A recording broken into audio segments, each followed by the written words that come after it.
Senator Amy Marcos binanatan ang administrasyon sa umunoy panggigipit at korupsyon matapos magtungo sa Korte Suprema. Ang mga detalye babalita ni Tina Nolasco. Nagpunta sa kataas-taasang hukuman si Senator Amy Marcos ngayong araw at tahasang binanata ng administrasyon kasabay ng kanyang pagtungo rin sa Double Gem Events Place sa EDSA kung saan isasagawa sana ang Senate Blue Ribbon Committee meeting.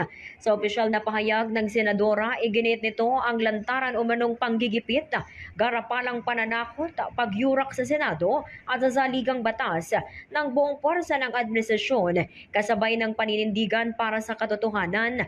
Ipinipilit din anya ng administrasyon ang pamumulitika, binabastos umano ang karunungan ng Supreme Court at kanya-kanyang interpretasyon para matupad ang kanilang maitim na balak sa impeachment at flood control corruption.